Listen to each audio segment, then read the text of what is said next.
ये हमारे ईश्वर की दुकान है। क्या दुकान में आप जाकर बोलो ये वस्तु हमें दे दो, वो आपको दे देगा? दुकान में वस्तु लेने के दो अधिकार चाहिए। पहला अधिकार अर्थ का, आपके पास रुपया होना चाहिए तो आप दुकान से वस्तु ले सकते हैं, या आप घर वाले होने चाहिए।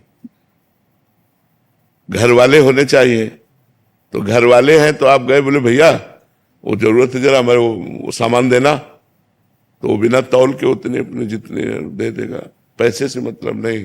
क्यों? क्योंकि घर वाला है। आप दो में से कौन हो? ना आप हरि के घर वाले बने और ना आपके पास तपस्या रूपी धन है, तो आपकी कामना कैसे पूर्ति हो जाए? आप बोलिए, कैसे पूर्ति हो जाए? मेरे ईश्वर की दुकान में है सबका जीवन खाता। अब आप बोलिए कैसे आपकी कामनाएं पूर्ण हो? आप अनुष्ठान कीजिए, आप तपस्या कीजिए, आप भजन कीजिए और मांगिए, देखिए पूर्ण होती है कि नहीं होती। न तपस्या है, न भजन है, न साधना है, और न हरि को अपना मानते हो, तो फिर किस अधिकार से तुम्हें भगवान दे दे? क्यों दे दे तुम्हें? तुम ही प्यारे हो क्या?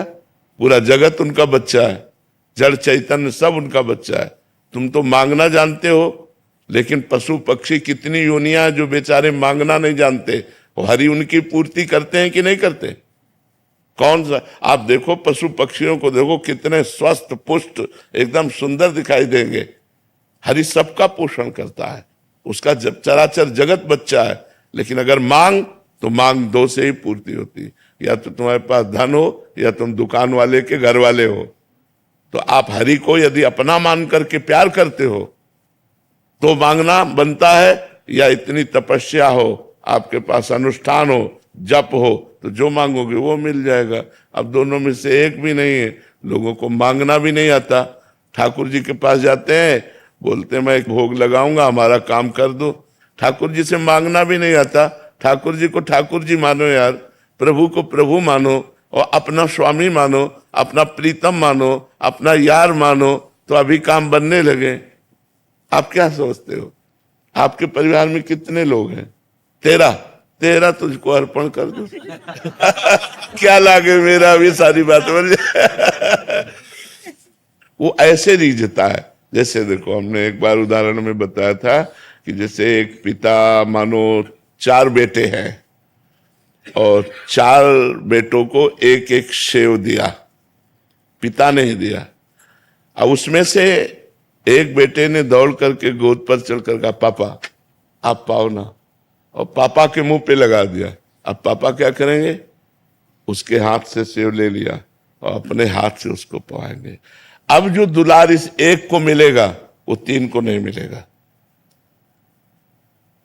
पिता की ही वस्तु तो दियम वस्तु गोविंदम, लेकिन हम दौड़कर भगवान को पहले भोग लगाया और फिर प्रसाद पाया, तो हम भगवान के कृपा पात्र बन जाएंगे।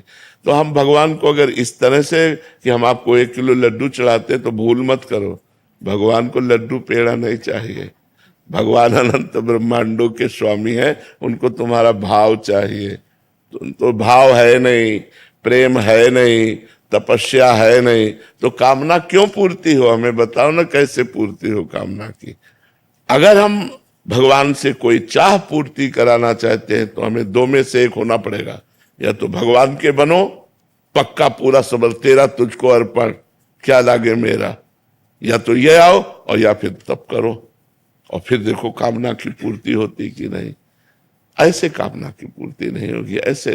ऐसे भगवान को कोसो मत। संपूर्ण सृष्टि भगवान का बच्चा है और संपूर्ण सृष्टि को आवश्यक सामग्री भगवान सबको दे रहे। कामनाओं की पूर्ति के लिए आपको तप करना पड़ेगा, आपको भजन करना पड़ेगा। कामनाओं की पूर्ति के लिए आपको भगवान से प्यार करना पड़ेगा, तभी आप ले सकते हैं। जी।